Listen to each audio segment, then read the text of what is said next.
comenzamos. Primero que todo, muy buenos días a todas y todos los que están conectados, a los profesores con sus respectivos cursos, a agradecerles por esta instancia, por estar aquí. Este es nuestro cuarto día de congreso esta semana que hemos designado para este Congreso de Ética y Ciudadanía, con ya una segunda actividad sincrónica. Este congreso es el segundo Congreso de Ética y Ciudadanía, Comunidad Estudiantil y Rol y Opinión en Chile de hoy, propuestas estudiantiles para una sociedad que va por el cambio.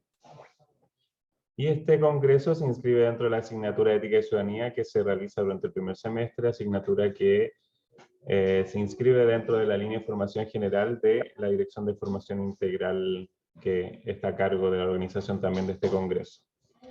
Hoy día nos acompaña Ricardo Higuera, quien es periodista, magíster en Cultura y Comunicación y estudiante del doctorado en Estudios de Género de la Universidad de Lisboa y Universidad Nova de Lisboa, ciudad en la que reside desde el 2017.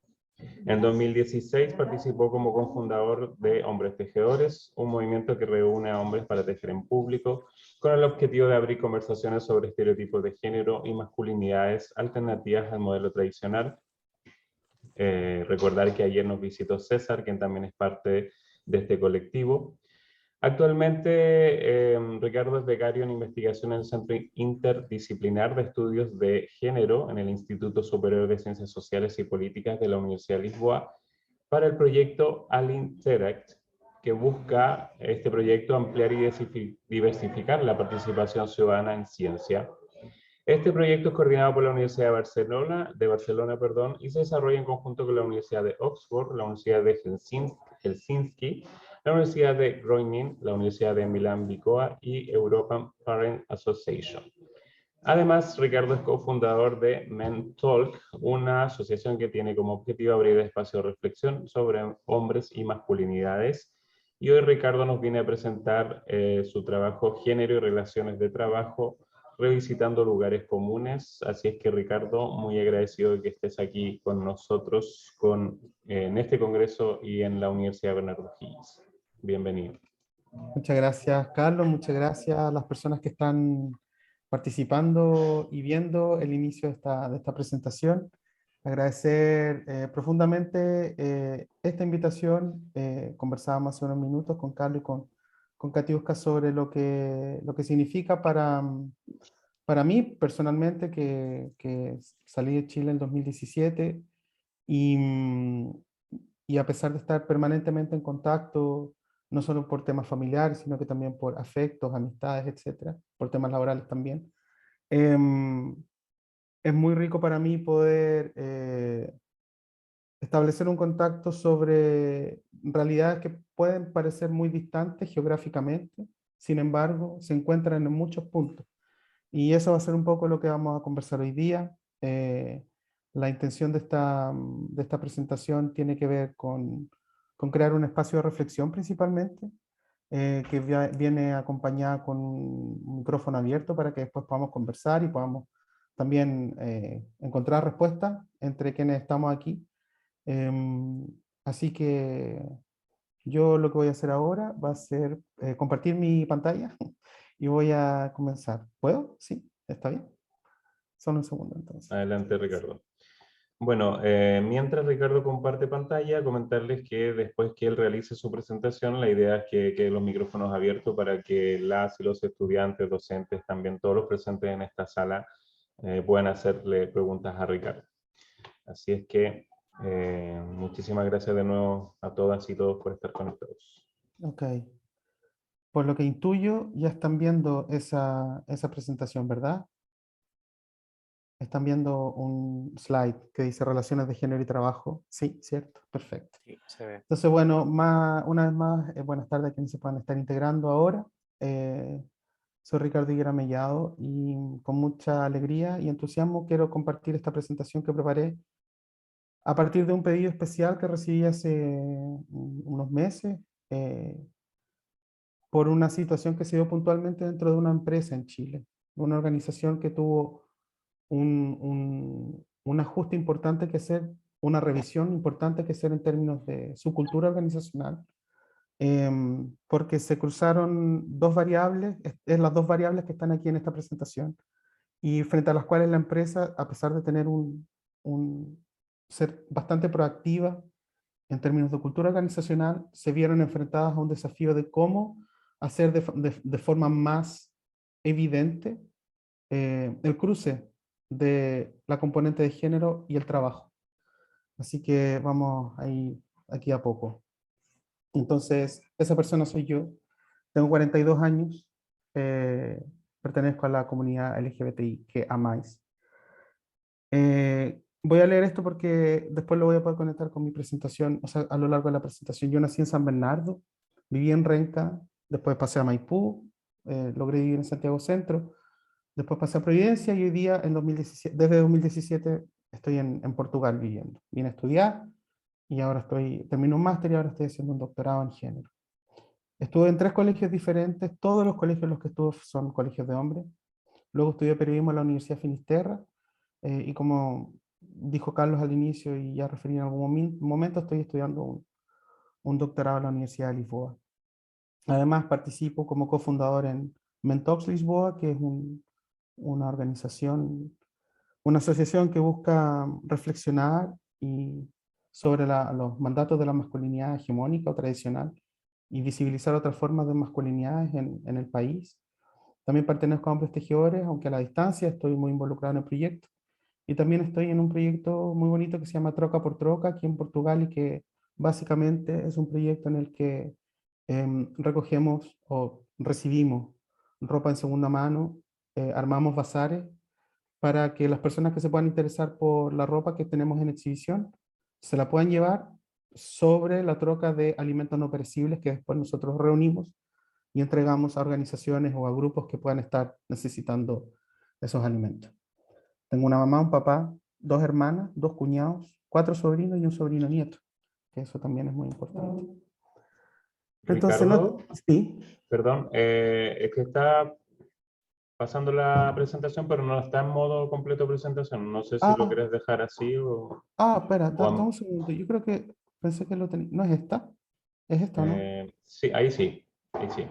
Ah, ok. Ahí está en modo pantalla Entonces, completa. entonces si hago esto, no, espérame. Si hago esto, ¿no lo ve en pantalla completa? Ahora sí. Ahora sí, se ve pantalla completa. Volvió. Pero Volvimos. si quieres sigue, yo No, no, creo no. que... Es que, ya, ok. Bueno, vamos a ir ahí porque lo que pasa es que la presentación era para poder ver las notas, Ujú. pero bueno, En vamos verdad, bien. como te sea más cómodo, perdón. Ok, sí, sí, no, no te preocupes, está súper bien. O déjame ver si es que puedo resolverlo. Disculpen, voy a tratar de compartir otra vez, porque se supone que yo podía, un segundo, disculpen por vamos a tratar de No, resolverlo no te rápido. preocupes, discúlpame tú a mí por haber No, no, no, interrumpido la... está bien, está cierto. Entonces, voy a presentar aquí. Quizás ahora funcione. Esta es la llamada que el público ve. Eh, y voy a compartir.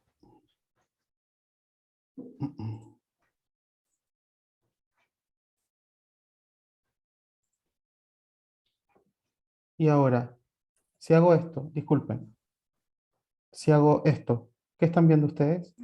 ¿La presentación completa?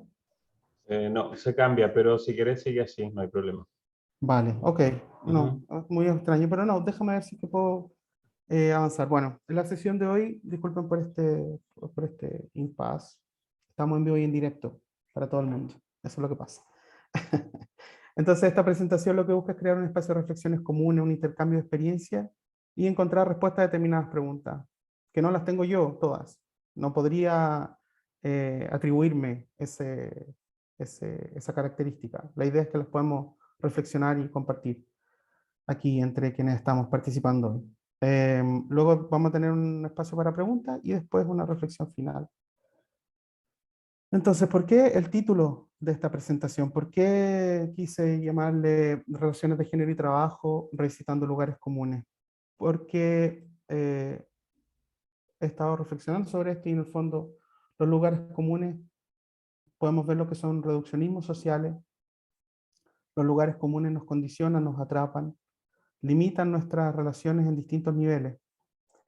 Sin embargo, por otro lado, en el fondo, los lugares comunes también pueden ser desconstruidos y reconfigurados. Y podemos vivir lejos de los lugares comunes o no visitarlos. Y aquí quiero llegar como al punto álgido de los lugares comunes, que son precisamente los estereotipos de género. Se van a encontrar con que, ya partiendo como por el color de las próximas slides, estoy hincando el diente en los lugares comunes, en esta idea de, por ejemplo, que el hombre está en un color azul.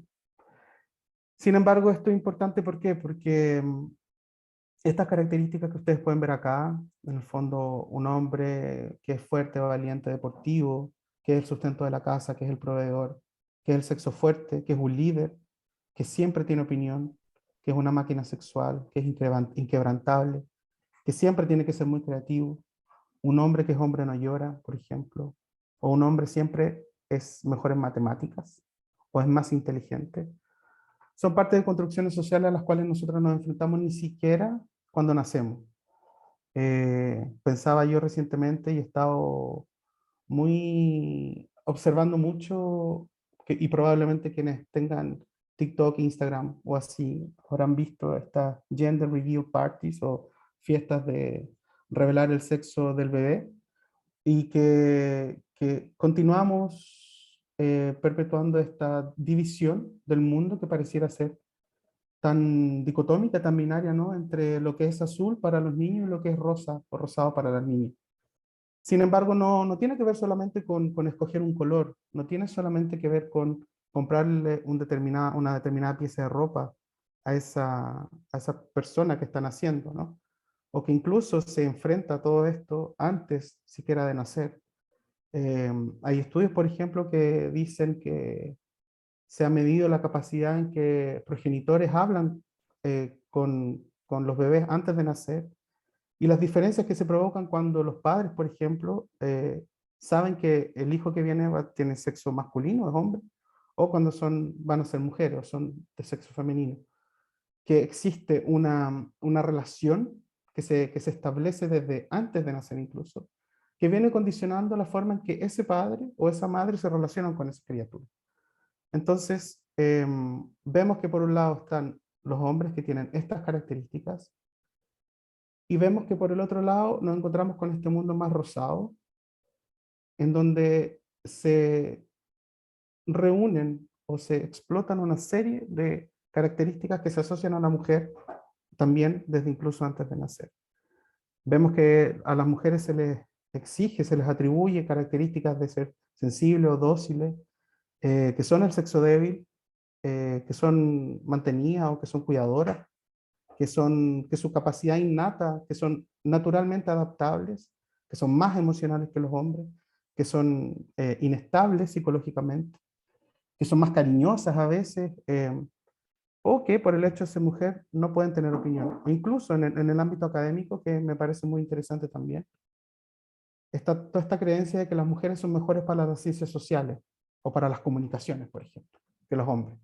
Porque hasta hace un tiempo se creía que los cerebros eran diferentes, y entonces el cerebro de los hombres podía estar más o estaba mejor preparado para enfrentar otro tipo de desafíos en la vida, con cosas mucho más concretas, y que las mujeres, por el otro lado, tenían una capacidad innata, natural o biológica incluso, de ser más aptas para otro tipo de tareas.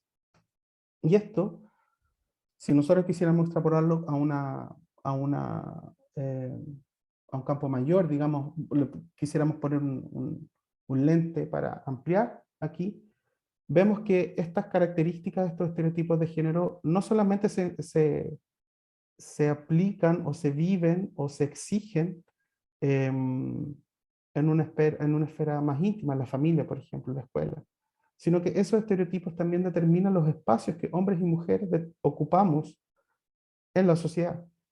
En el fondo, con todas las características de hombre líder, con opinión, fuerte, valiente, que no llora, sustento de la casa, etc., a ese hombre se nos fue colocando en el espacio público y se nos fue diciendo que el espacio público era nuestro espacio, y que era el espacio que podíamos y debíamos ocupar de una forma casi incuestionable.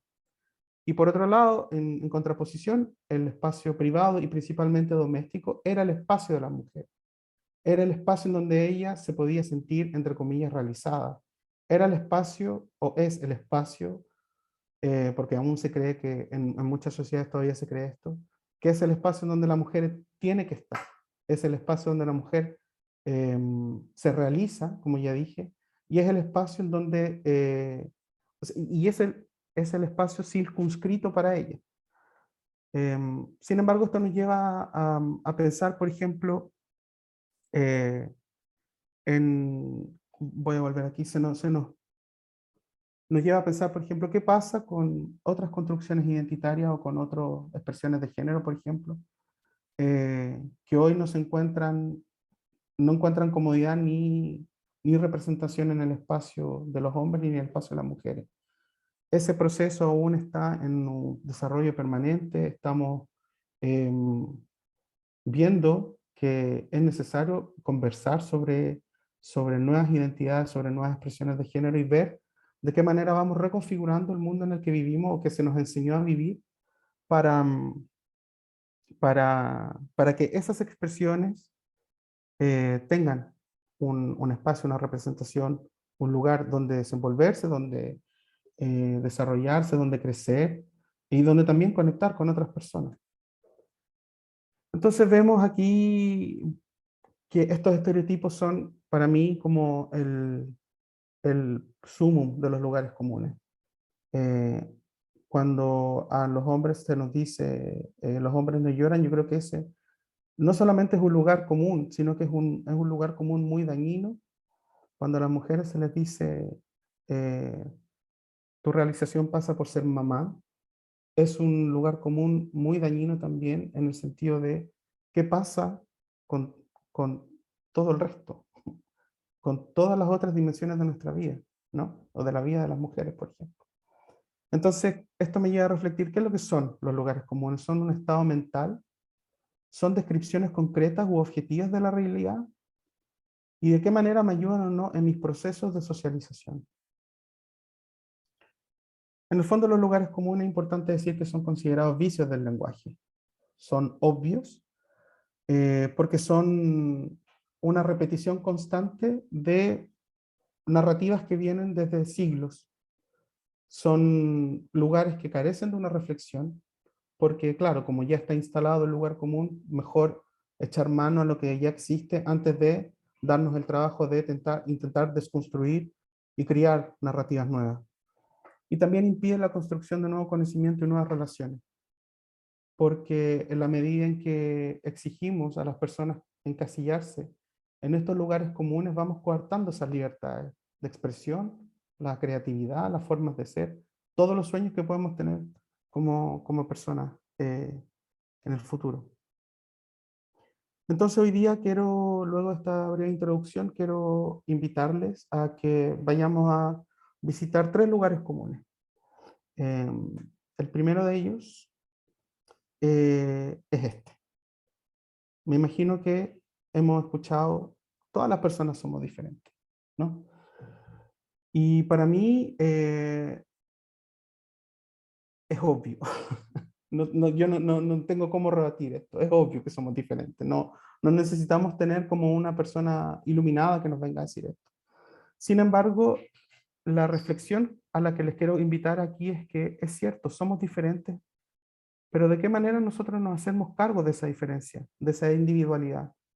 Cada una de las personas que está aquí viendo esta presentación y de las personas que nosotros conocemos, tenemos historias diferentes, tenemos eh, transcursos de vida diferentes, tenemos interseccionalidades que nos afectan de una determinada manera u otra.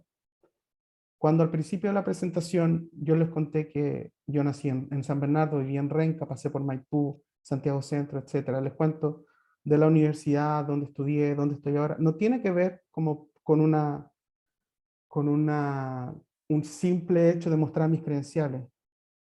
Tiene que ver con el proceso que va detrás de yo entender cuál ha sido ese transcurso de vida, cuál ha sido ese viaje mío y de qué manera todas todos esos lugares en los que he vivido, todas las personas, las situaciones que me ha tocado vivir, me han condicionado y me llevan a ser la persona que soy hoy día, que probablemente seré diferente a mañana. Sin embargo, tengo que mirar para ese recorrido, para todas esas interseccionalidades y comprender que mi individualidad tiene una raíz y que mucha de esa individualidad y de esa raíz está justamente anclada, está puesta en los estereotipos de género que hablábamos al principio.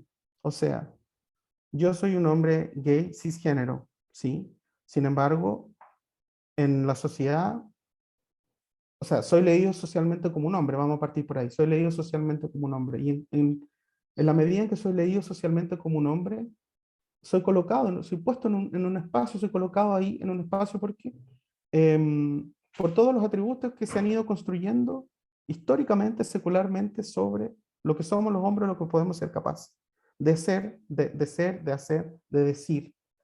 Entonces, ¿de qué manera yo tengo dos caminos, ¿no? Tengo el camino de, ok, me quedo con todo eso que me dijeron y actúo en consecuencia, o me doy el trabajo de no seguir ese camino y reflexionar, parar, reflexionar y ver de qué manera todo eso que se me atribuyó socialmente me sirve. ¿Para qué? Para mi sueño. ¿Para qué? Para mi proyecto. ¿Para qué? Para el ideal que yo tengo de vida. Yo me he dado cuenta, y ha sido un trabajo bien profundo, y no es casual que yo esté hoy día en un grupo con hombres hablando sobre desconstruir los mandatos de la masculinidad tradicional, porque no me veo ahí.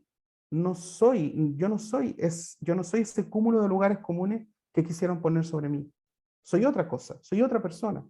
Entonces estoy en ese proceso de desconstruir y de reconfigurarme porque no me siento parte de esos lugares comunes, no los adopto, no los tomo, ni, ni me identifico con ellos. Entonces, en la medida en que yo logro hacer esa reflexión, puedo entender también el lugar que yo como hombre ocupo en la sociedad, eh, sin que yo, o sea, digo sin que yo quiera necesariamente ocuparlo. Eh, Veo que género significa que las relaciones de género al final son relaciones de poder y soy capaz de ver hoy que esas diferencias condicionan el devenir de nuestras sociedades y que yo tengo dos hermanas mayores que yo y que me permiten entender, por ejemplo, por qué mi mamá y mi papá decidieron, cuando hubo que tomar la decisión de quién iba para la universidad, que fuera el hijo hombre el que fuera a la universidad. El hijo hombre, como me dijeron. Porque tú eres nuestro hijo hombre, tienes que ir. ¿Y qué pasa con mis hermanos? ¿Por qué a ellas no se les dio la oportunidad? ¿Por qué? O sea, he ido desconstruyendo eso, hay un tema sociocultural, económico, etc. Sin embargo, eh, fue lógico, orgánico, ¿saben? Entonces, ¿pero qué pasó con mis hermanas? ¿Por qué a ellas? No, ¿saben? Entonces son este tipo de cosas las que nos permiten, o sea, las que me han hecho a mí ir viendo de qué manera asumo, entiendo que todas las personas somos diferentes, pero de qué manera esa individualidad repercute en los espacios en los que me relaciono. Y aquí, nada, los hombres, sabemos, ¿no? Hombres con estos mismos estereotipos de género de los que hablábamos al principio, ocupamos un lugar en la sociedad y muchos de nosotros, yo sigo hablando en plural y me incluyo en ese plural porque independiente de que yo esté en un proceso de reflexión, sé que pertenezco al grupo de hombres que también no lo hacen. ¿Cómo deconstruyo eso? ¿Cómo me doy cuenta que esa lista de criterios que la sociedad me exige cumplir, no los quiero, por ejemplo? ¿Y de qué manera desarticulo esa lista y creo mis propias características, por ejemplo? ¿Qué pasa con las mujeres? Como ya lo había dicho hace unos minutos atrás. Eh, También esos estereotipos las condicionan. Y esta diferencia de la que habla este lugar común apunta precisamente a que hombres y mujeres y personas que no se identifiquen con este binarismo también seamos capaces de mirarnos y de ver de qué manera logramos construir nuevas relaciones a partir de, o sea, a partir de nuevas narrativas que las podemos crear nosotros y que no necesariamente se ajustan a lo que ya viene repitiéndose, repitiéndose por siglos y por siglos. Y bueno, aquí lo que les decía, ¿qué pasa con otras identidades o expresiones de género? Eh, todas las personas somos diferentes, claro, pero en un mundo que no está construido para acoger la diversidad, eh, cuán difícil, si pudiéramos empatizar, cuán más difícil llega a ser para personas que no se identifican con estas identidades binarias, ocupar o habitar un espacio en el mundo. Vamos al lugar común número 2. El lugar común número 2 es que no somos máquinas. Y eso también lo hemos escuchado o lo hemos dicho muchas veces. Y aquí quería conectarlo con una breve conversación que tuvimos con Carlos y con Katiuska antes de comenzar aquí la sesión de hoy y que tiene que ver con que hoy día en este congreso, por ejemplo, y el impulso que la universidad le ha querido dar al proceso de formación de estudiantes, tiene que ver precisamente con esto, y yo siento ahora, lo estoy reflexionando en este minuto, me parece que es importante traerlo aquí.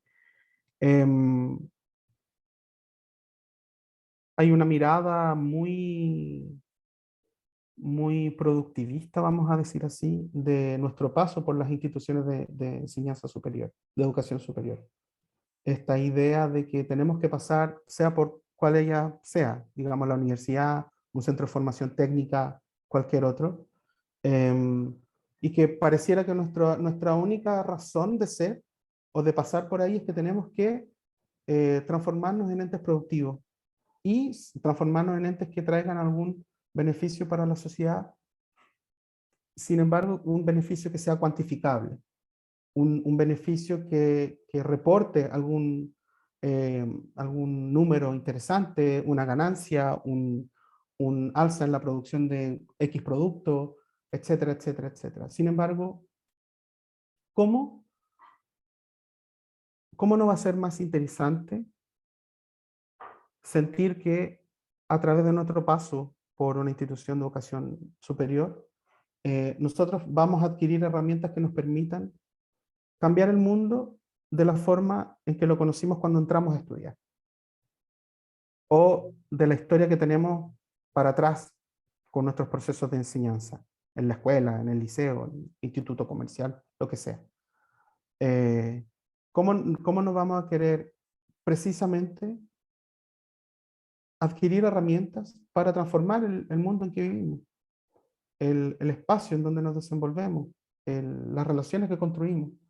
¿Cómo no vamos a querer sentir que a través de lo que he ido aprendiendo y de la relación con las personas en mi proceso de educación superior, yo puedo adquirir herramientas y miradas diferentes para poder transformar las cosas? Eh, y aquí también esta idea de los estereotipos de género pesa mucho porque finalmente en el mundo del trabajo es una exigencia mm, que nosotros vemos hasta el día de hoy. Esto tampoco es nuevo, sin embargo, es para reflexionar. Estamos en momentos en los cuales se nos exige producir, producir, producir. Eh, y en ese proceso de producción muchas veces nos olvidamos de quiénes somos en términos qué historia traemos con nosotros, cuál es nuestro background social, y accionamos solamente, y reaccionamos y producimos, y en ese intertanto pasamos a llevar personas, creemos que hombres tenemos un lugar de privilegio y de poder, entonces a veces actuamos de formas muy poco amables con nuestros compañeros, con nuestras compañeras, sobre todo creemos que estamos en un nivel superior, creemos que tenemos la capacidad mental y física para dirigir equipos, y empezamos a crear como una especie de metapersonalidad, vamos a decir así, que responde a un objetivo que quizás ni siquiera nos satisface tanto. Entonces, ¿de qué manera nosotros podemos parar un poco y decir, ok, bueno, tengo este objetivo, tengo este desafío, estoy en este ámbito de trabajo? eh, ¿Tengo herramientas para poder hacerlo de forma diferente? ¿Tengo la capacidad de poder relacionarme con las personas con las que comparto un espacio físico de otra forma? ¿Tengo la capacidad, tengo las herramientas, el conocimiento o las ganas incluso de entender que las personas con las que estoy desenvolviendo un proyecto, iniciando una idea, poniéndole, eh, no sé, impulso a un sueño, eh, tienen historias diferentes, iguales que las mías, o sea, diferentes así como yo, y de qué manera nos encontramos en esta diversidad, ¿saben? Y de qué manera podemos ir transformando, no solo las relaciones, sino la forma en que hacemos las cosas. Em, y esto me hace pensar también en el lugar común número 3, que es que somos seres individuales. Es bastante obvio, ¿no? Somos seres individuales. Sin embargo, hay una cosa que tenemos que recordar y que mi invitación es a que recordemos, es que la individualidad no existe por sí sola. O sea, somos seres individuales en relación al, a los sistemas en los cuales nos movemos. Quiero hablar de sistema, no de sistema capitalista, no de sistema, sino que de una forma mucho más micro, por decir así, em, sino en los espacios en los que interactúo con otras personas. Estoy en una universidad, por ejemplo, y pertenezco a un grupo de estudio, em, y claro, cada integrante de ese grupo de estudio es un ser individual, ¿cierto?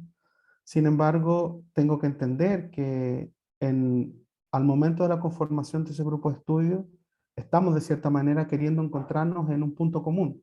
Queremos poniendo un objetivo, entregar un trabajo, desarrollar un póster científico, etcétera, lo que sea. Y que la suma de las individualidades es lo que lleva al colectivo al éxito.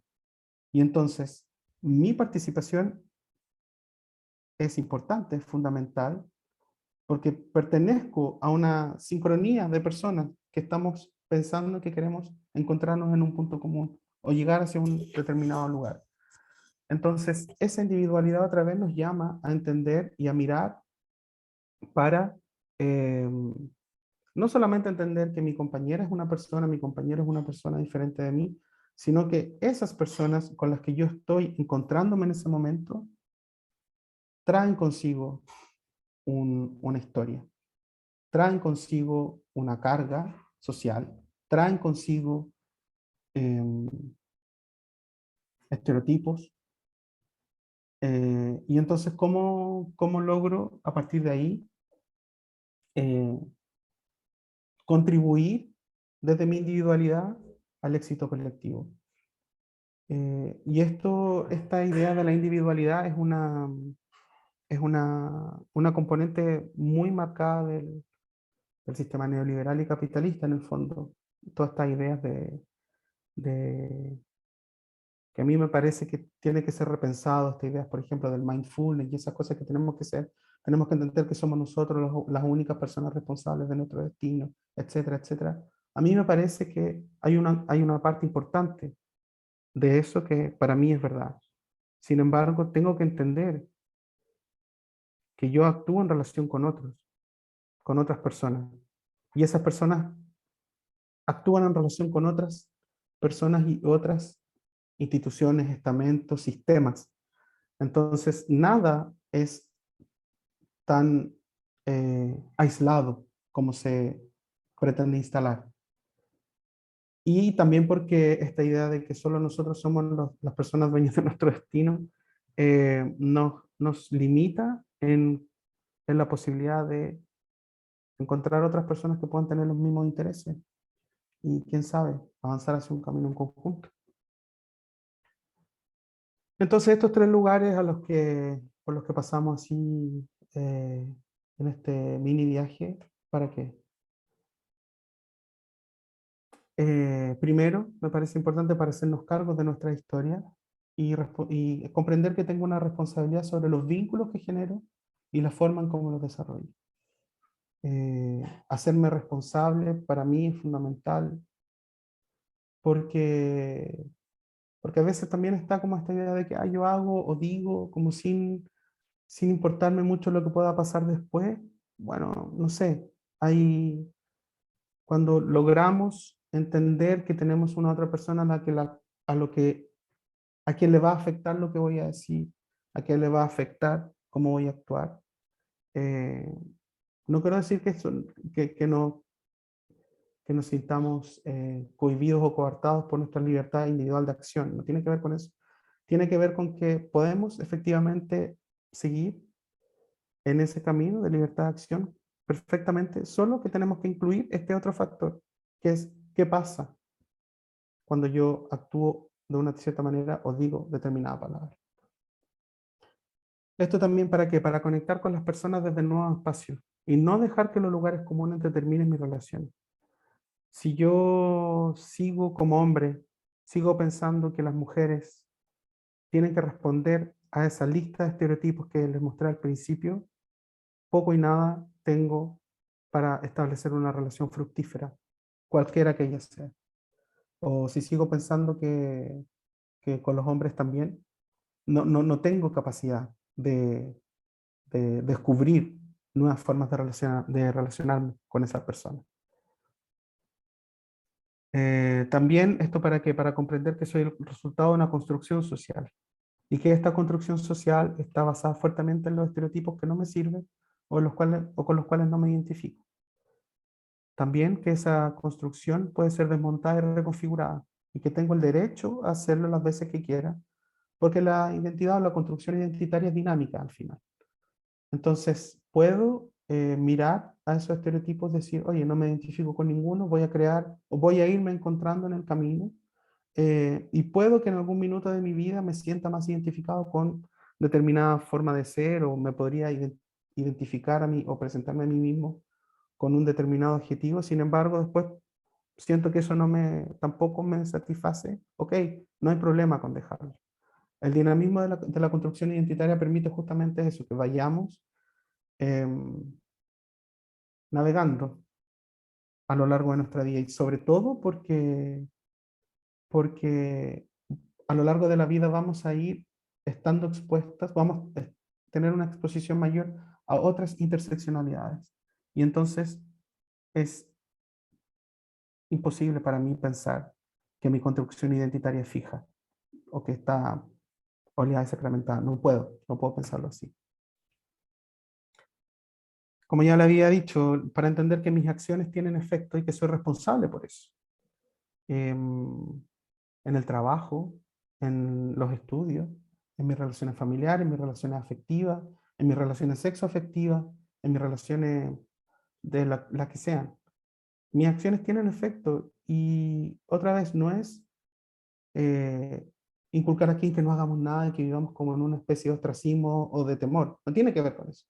Tiene que ver con que hoy día hay una oportunidad mayor que hace, no sé, 10, 15, 20 años, de poder eh, mirar nuestros comportamientos y hacernos cargo de ellos de otra forma. Y no tener miedo en querer cambiarlos también. Y no tener que responder a preceptos, a narrativas que no nos satisfacen. También para respetar las historias, los espacios y las luchas de las demás personas. A mí me parece que eso es fundamental porque nosotros en nuestro proceso de relación con otras personas creemos que las personas, no sé, como que y es normal, no podemos ver más allá, ¿no? Es un proceso de conocerse, de confianza, etc.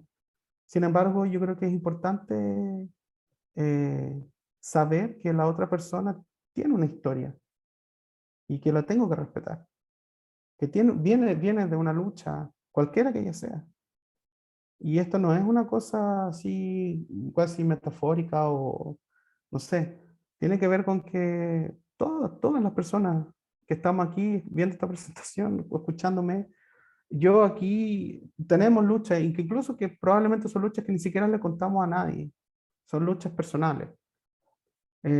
Y eso me llama a, no sé, a poner en práctica mi empatía, mi respeto, mi escucha, mi, la forma en cómo yo puedo acoger a la otra persona de una forma más cariñosa también. Entonces, después de esto, de esta reflexión, nada, mi invitación es revisitar los lugares comunes desde una nueva perspectiva. O a nivel de trabajo, por ejemplo, que es el foco también de esta presentación, es generar instancias de encuentro en lugares comunes que no son aquellos del lenguaje, estas narrativas o estos estereotipos de género, etcétera, sino que son los que se comparten laboralmente o académicamente en el día a día. Y así, por ejemplo, no sé, pienso, que si al momento de, presentación, de preparar una presentación para colegas, otro departamento para profesores de la universidad, tenga esto en mente y sea un espacio de encuentro. Que cuando tengo que revisar mis tareas del día, del mes, los deadlines que tengo para entregar un trabajo a la universidad, entender cuáles son los recursos, cómo pedirlo, a quién dirigirme, no tener reparos en decir no sé, no tengo, me falta, no entiendo, y preguntar. Cuando tengo reuniones con otras personas que trabajan o estudian conmigo, crear espacios diferentes. O cuando me va a tocar, probablemente a muchos de ustedes les va a tocar, o incluso profesores que pueden estar hoy aquí, les toca evaluar el desempeño de una alumna, de un alumno o alguien del equipo, por ejemplo, tener en consideración esta variable.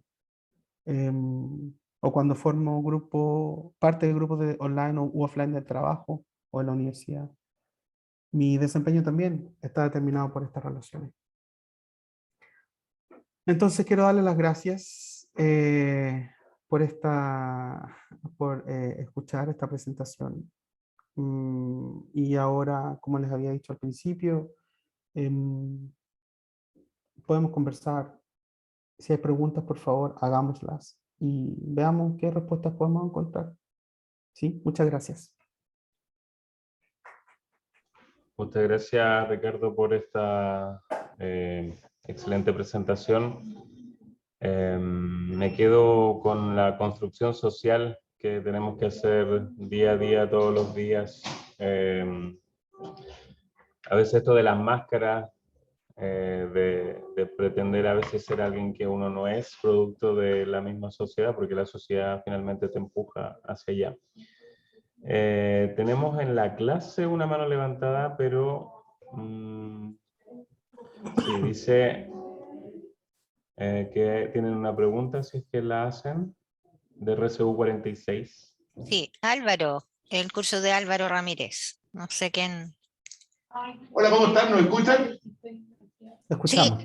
Sí, súper. Acá tenemos una pregunta de una alumna. Pero acércate al micrófono. Bueno, se ponga así. Aló.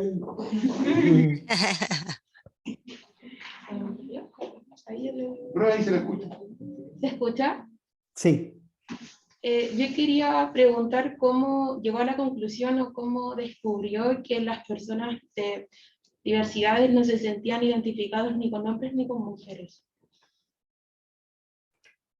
Sí, gracias. ¿Cuál es tu nombre? Teresa. Gracias, Teresa, por tu pregunta. No es una conclusión a la que yo de forma personal haya llegado. Son datos científicos, son realidades que existen, son hechos que hoy día podemos observar con atención. Aquí, por ejemplo, yo sé que cada vez menos, pero en Chile, por ejemplo, y aquí también, en donde yo vivo en Portugal, hay mucha polémica en relación con, no sé, con el lenguaje inclusivo, por ejemplo, que justamente surge por dar espacio a personas que no se sienten identificadas ni con lo femenino ni lo masculino. y que de alguna manera, si continuamos utilizando solamente ese binarismo del lenguaje, esas personas no se sientan representadas. Entonces, cuando vemos que existe una, o sea, esta polémica no se va a acabar pronto, porque hay muchas personas defensoras a ultranza de la estructura gramatical, pero para mí no tiene que ver necesariamente o exclusivamente con regirnos por una determinada regla gramatical, ortográfica o lo que sea. Para mí el lenguaje es político. En el fondo, el lenguaje es, y el lenguaje construye sociedades, construye realidades. Y en el fondo, en la medida en que existen personas que no se sienten identificadas, incluidas, que forman parte de un determinado grupo social, porque el lenguaje no las incluye, yo tengo que mirar para ese lenguaje y ver de qué manera atiendo esa necesidad, de qué manera abro el espacio.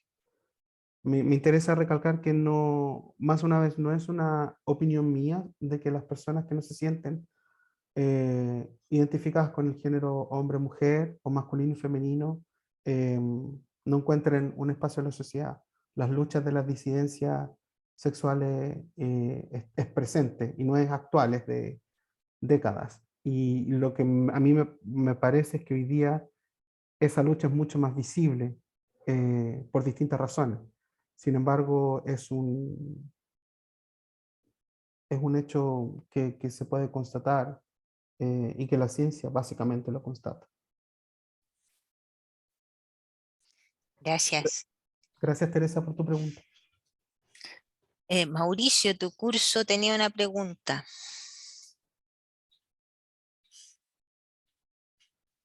Hola, hola, aquí tenemos la pregunta de una estudiante del curso, por favor. ¿Se escucha? ¿Se escucha? Sí. Ya, bueno, mi nombre es Catherine. Catherine. La pregunta es que, ¿qué consejo le daría usted a los jóvenes con respecto a la manipulación social? ¿Con respecto a qué, disculpa? A la manipulación social. ¿Desde dónde, o cómo entendemos la manipulación social en tu pregunta, Catherine? A la influencia externa. Esta idea que traje de los estereotipos de género y eso. Claro. Ok. Yo creo que, o sea, en el trabajo de construir estereotipos y trabajo por la igualdad de género, yo creo que, o sea, hay personas que dicen, tenemos que trabajar exclusivamente o principalmente con infancia en la escuela. Hay otras personas que dicen, no tienen que ser solamente la infancia, tienen que ser la infancia y los adolescentes. Vale, pero y hay otras personas que dicen, no, yo creo que tenemos que estar solamente con las personas que están en la universidad porque ellas van a ser capaces de entender. Y así, como que en el fondo buscamos lugares, pero no nos anclamos en ninguno. Yo siento que el trabajo de la desconstrucción de los estereotipos de género, por ejemplo, se tiene que hacer de forma transversal. Yo puedo efectivamente y debo trabajar en escuelas, en colegios, por ejemplo, con infancia, con preadolescencia o con adolescentes. Sin embargo, tengo que también tener la sensibilidad de poder llegar a los lugares en donde esas infancias y esas adolescencias van a eventualmente trabajar o estudiar en un futuro. El trabajo queda trancado, el trabajo de cambio queda trancado si es que solamente me focalizo en ese grupo de estudiantes, por ejemplo, de enseñanza básica, vamos a decir así, y no hago nada con el resto. Porque efectivamente voy a poder provocar un cambio ahí, pero en el fondo nuestro nivel de relacionamiento no es unidireccional. Nosotros estamos en un constante bombardeo de información de distintos ámbitos. Es la música, es la publicidad, es el cine, es la ropa, es la comida, son los videojuegos, son muchas cosas, es el trabajo. el trabajo principalmente. Entonces, ahora bien, tu pregunta tenía que ver específicamente con padres y madres, ¿no? Con personas responsables de educar infancia. A mí me parece que la invitación que se tiene que hacer ahí es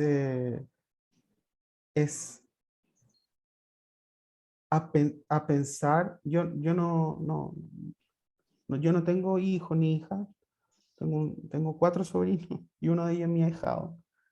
Y una de las cosas de las que yo me preocupé principalmente, ellos ya son grandes, tienen más de 20 años, cuando eran más chiquititos era principalmente abrirles espacio en los que fueran diferentes a los que socialmente ellos se tienen que desarrollar. Por ejemplo, abrir espacio para la confianza, abrir espacios para el amor, para el cariño, para la amabilidad, por ejemplo. A mi sobrino en el colegio no le enseñan a ser amable particularmente o cariñoso.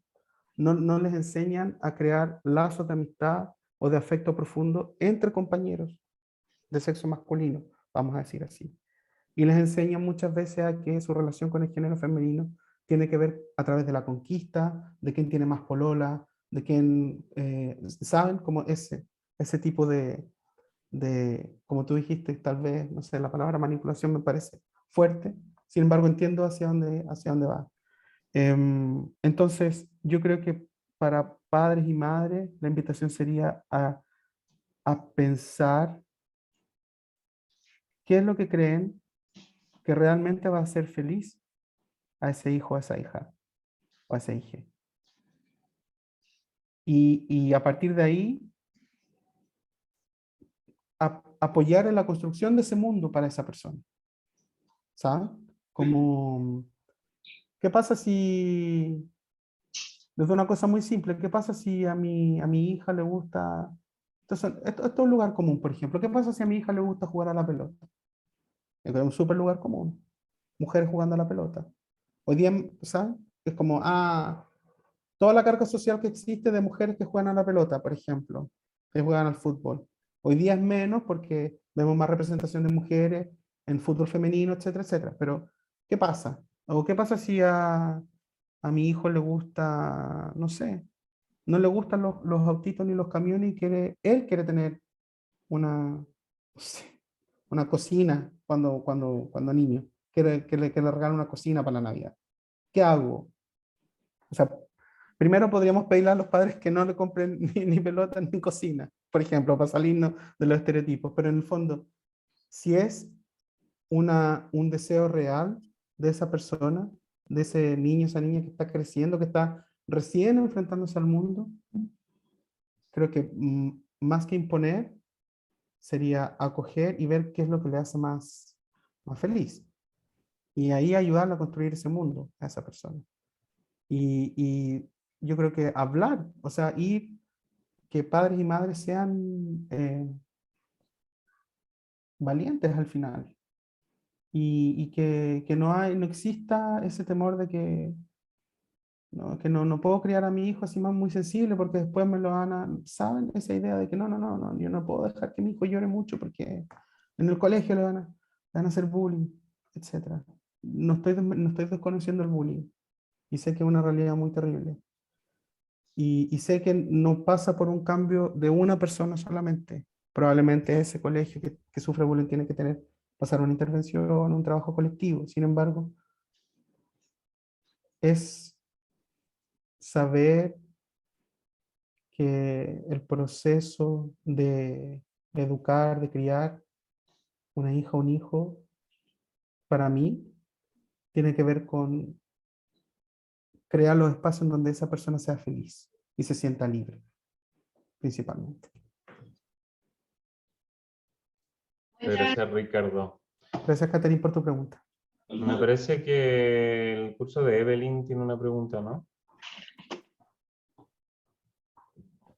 Sí. ¿Se escucha? Sí. Se escucha. Hola, oye, sí, no es el curso, soy yo. Pero estoy con la chica acá de la sección 31 de responsabilidad social. Y a propósito de lo que estabas comentando recién, quería hacerte una consulta que creo que puede ser interesante para que conversemos también, que tiene que ver un poco con esta misma reflexión, pero en entornos que quizás se sienten un poquito más difíciles quizás de intervenir. Estoy pensando en los espacios laborales, ya que conversaste de esto al principio. Estereotipos de género que incluso se repiten en sesgos asociados al campo laboral, a la actividad disciplinar en específico, temas como, por ejemplo, educadores de párvulo que sean hombres, no sé, saliendo un poco de la lógica de ingeniería masculina y cuidado, pero también en algunos espacios laborales que todavía están haciendo sesgos que son igual mucho más complejos quizás de ir interviniendo. Se me viene a mente un poco el tema este de que para todos los que trabajan con el ámbito minero, que sean mujeres las que intervienen, hay también como una cultura que menciona como peligrosa la intervención femenina en esos espacios, y así. Entonces, no sé si tú lo visualizas como un espacio más complejo quizás de trabajar desde el enfoque como estereotipos de género en los campos laborales, o también percibes que hay un cambio paulatino, al igual que a otros niveles sociales como el de la educación a la familia. Quería que nos comentara un poquito sobre eso. Sí. ¿Cuál es tu nombre, perdón? Evelyn. Evelyn, muchas gracias, Evelyn, por tu pregunta. Sí, lo que me viene como inmediatamente a partir de lo que tú me comentas es básicamente conectarlo con lo que había dicho en la respuesta anterior, es que no podemos, o sea, quienes estemos trabajando por un cambio social, quienes estemos trabajando por mejores relaciones de género, por igualdad, no podemos cegarnos de otros espacios. O sea, podemos focalizar intervenciones, por supuesto. Yo puedo decidir trabajar con escuelas, por ejemplo, y está todo bien. Sin embargo, también tengo que levantar la bandera sobre cuáles son los otros espacios en los cuales también es necesario intervenir. Que en la minería, por ejemplo, existan más hombres que mujeres, es porque el rubro minero se construyó sobre la base de los estereotipos de que solo los hombres tienen mayor capacidad para ejecutar ese tipo de labores. Que no existan tantos hombres en el rubro de la educación de párvulos, por ejemplo, es porque se asumió socialmente o se instauró socialmente que las mujeres, primero que las mujeres son más o que están naturalmente o biológicamente, son biológicamente tendientes al cuidado. Pero también por otro lado, no se asume que por ser un trabajo más sensible, de más cuidado, un hombre que entra en ese campo, lo primero que se va a pensar es que ese hombre es homosexual. Desde ya, pasa lo mismo con carreras de obstetricia, por ejemplo, pasaba mucho con carreras de relaciones públicas, hace 10, 20 años atrás, que se creía que eso eran campos solo de mujeres, por ejemplo. Entonces, es un espacio que para mí representa un nivel de dificultad, yo creo que me atrevería a decir casi igual que cualquier otro. Porque en el fondo tenemos que desenraizar los estereotipos de tal forma de que al hacerlo, esos espacios se van a transformar en lugares más inclusivos para que las personas puedan desarrollarse. Y entonces, en la medida en que yo desenraizo esos estereotipos, corto las barreras de acceso para que quien quiera desenvolverse en cualquiera de esas profesiones, por ejemplo, tenga un espacio para hacerlo. Ahora, yo lo entiendo, pero no me siento tan... yo tengo como una sensación de urgencia. A mí me gustaría que esos cambios fueran mucho más rápidos, por ejemplo. La minería recientemente ha estado como muy anunciando con bombos y platillos que están integrando mujeres, etcétera, pero estamos en la tercera década del siglo XXI. Tercera década del siglo XXI. Entonces, ¿qué pasa? ¿Por qué no podemos hacer esos procesos de integración mejor? Ahora, puede haber efectivamente una intención desde quien dirige la empresa a que la empresa se transforme en un lugar más inclusivo, más abierto, etc. Sin embargo, no basta solamente con que sea un mandato desde la gerencia para abajo. Esa cultura organizacional tiene que ser trabajada. tiene que ser trabajada porque no basta con que yo en la minería, por ejemplo, diga, ahora el 50% de mi dotación van a ser mujeres, porque tengo que crear espacios para que esas mujeres se sientan tranquilas, seguras, valoradas. Y en un ambiente que es muy masculinizado, bien sabemos lo que pasa. Hay que pensar como en los camarines de fútbol. Es así. Entonces, no basta solamente con decir, ok, esta empresa es inclusiva y vamos a dar un X porcentaje de mujeres en la empresa. Tengo que ser responsable de que al declarar eso, tengo que comprometerme a que esas mujeres que yo voy a incluir, que yo voy a abrirle las puertas, tienen que sentirse respetadas, seguras y en un ambiente que también las valore. Porque de nada sirve tampoco abrir espacios para mujeres para que solo vayan a ejercer labores de mediano o bajo rango y voy a tener siempre hombres en las direcciones. No sirve, no sirve. Porque lo que queremos finalmente es que esas mujeres también estén en las posiciones de dirección, estén en las posiciones estratégicas, estén en las posiciones de poder, simplemente porque también merecen estar.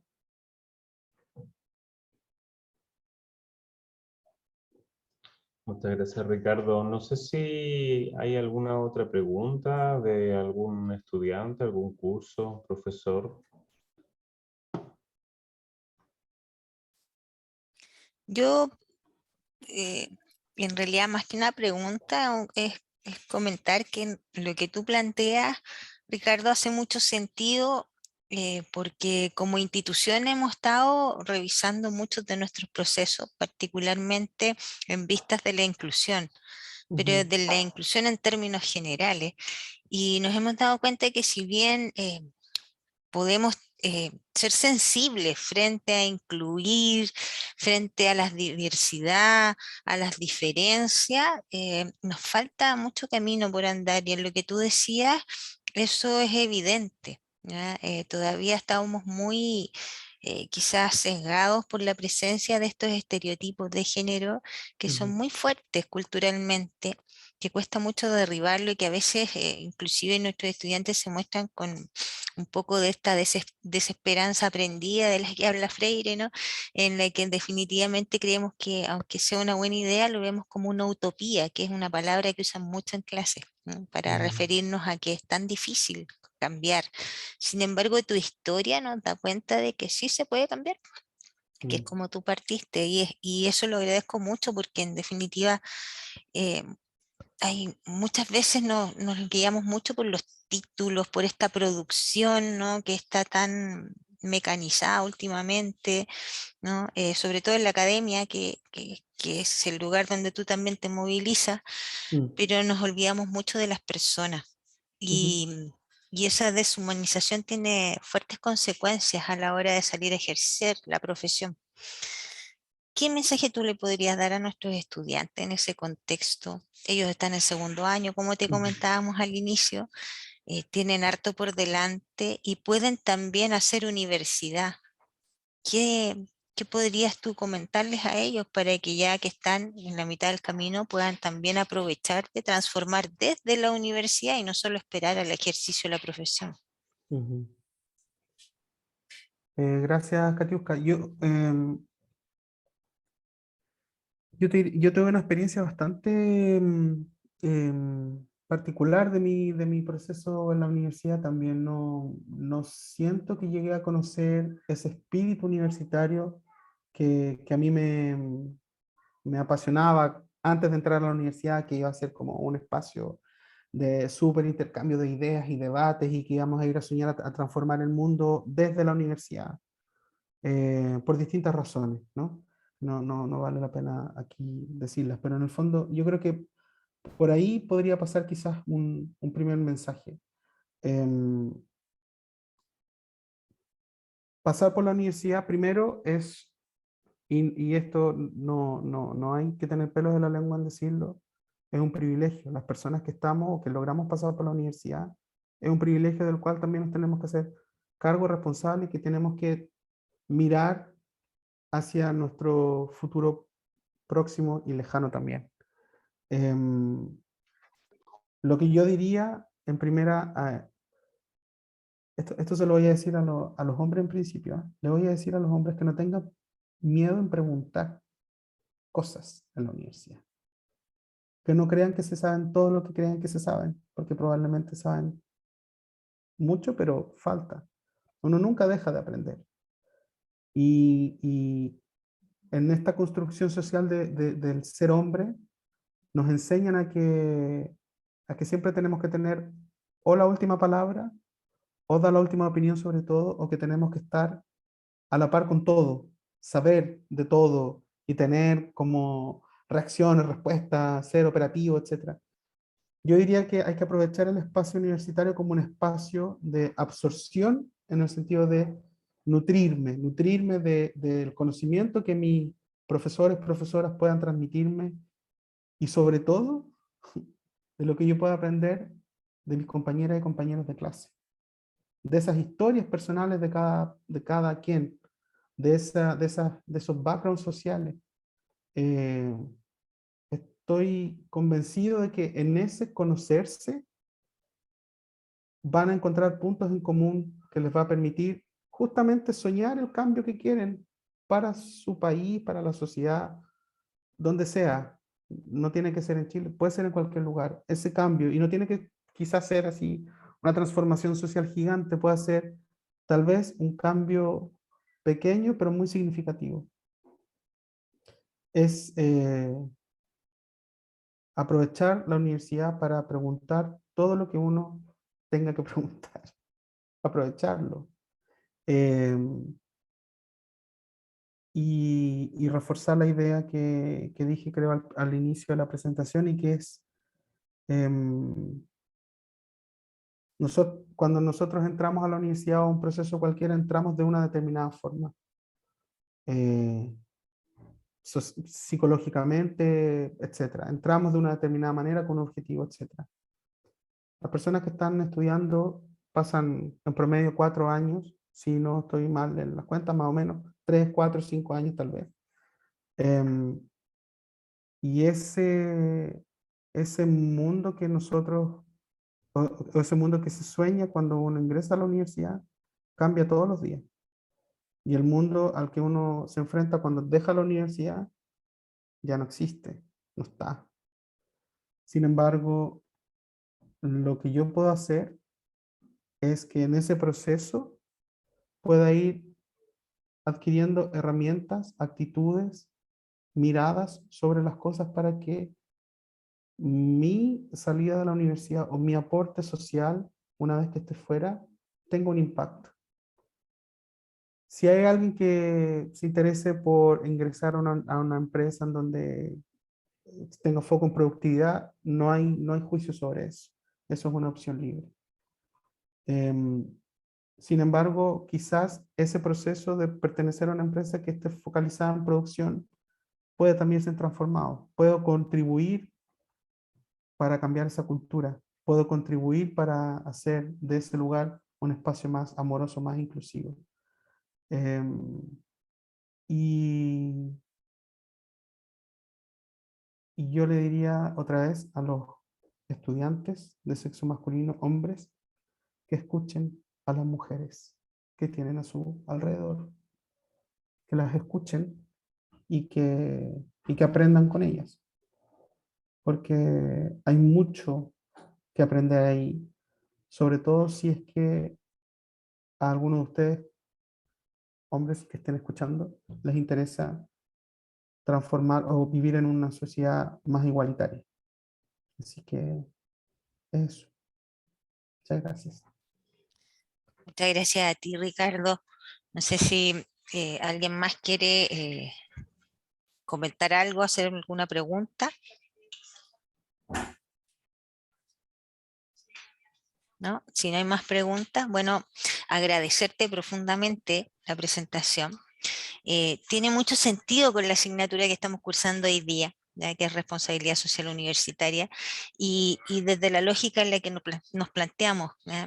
Que en el fondo tiene mucho que ver, ¿no es cierto?, con pensar que el impacto se mide de acuerdo a lo que hace, lo que hacemos, ¿ya? A nuestros actos, que es lo que tú estabas haciendo referencia y que ciertamente, ¿no es cierto?, nos permite también atender de manera consciente respecto a todo lo que decimos, hacemos, ¿ya?, declaramos, porque es efectivamente lo que genera consecuencias, ¿ya?, en los otros y en la sociedad en la que estamos habitando.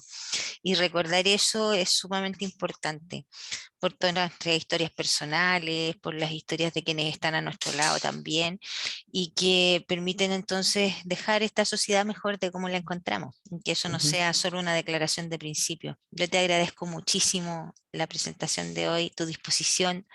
Espero podamos seguir en contacto. Creo que hace mucha falta discutir y abrir espacios de discusión respecto a estos temas y no tenerlos como un tabú, ¿ya?, respecto no solo a nuestra identidad de género, sino que a las relaciones que establecemos entre los distintos géneros, a las relaciones que levantamos en los distintos espacios también. Y es importante poder contar con estas conversaciones, ¿ya?, y estas exposiciones de ideas que nos ayudan a aperturar. Así que muy agradecida. Muchas gracias, Katiuska, muchas gracias a quienes se quedaron hasta este momento. Yo les deseo mucho éxito, les deseo tranquilidad y les deseo, no sé, ¿cómo decirles? Confianza en lo que viene, confianza, apoyarnos entre quienes están cerca de nosotros, establecer lazos de afecto, de compañerismo, de amistad, son súper importantes, Sí. apoyarse y escuchar, que seamos personas que practiquemos la escucha activa y que nos permita eso, tener una empatía mayor. Y porque la empatía finalmente nos permite ir construyendo no desde mí propio, sino que desde mí en relación con un otro, entonces, o una otra persona. Y para mí es una forma bonita de hacer ese cambio que uno busca hacer en el mundo, o por lo menos yo, de alguna forma. Así que, de nuevo, muchas gracias, mucho éxito en lo que queda de este congreso y mañana también. Gracias por haber acogido también a mi compañero ayer de Hombres Tejedores, un proyecto hermoso que fue Sí, hermoso. el que me transformó a mí, que me trajo a estas reflexiones, fue gracias a ese proyecto. Entonces estoy eternamente agradecido de lo que un ovillo de lana, unos palillos y un grupo de personas pensaron alguna vez para nosotros. Sí. Así que muchas gracias y un abrazo. Y pueden contar conmigo cuando quieran. Estoy aquí disponible. ¿Vale? Muchas gracias, Ricardo. Un abrazo grande. Un abrazo. Que estén muy bien. Nos Muchas vemos. gracias. Nos vemos. Muchas gracias a todos y todas. Ahí se están despidiendo los estudiantes. Sí. Chao, Muchas gracias. gracias, chicos y chicas, por haber estado hoy con nosotros y a los profesores que también están acompañándonos. Nos vemos. Una hermosa jornada la de hoy. Así que a disfrutar lo que nos queda de tarde.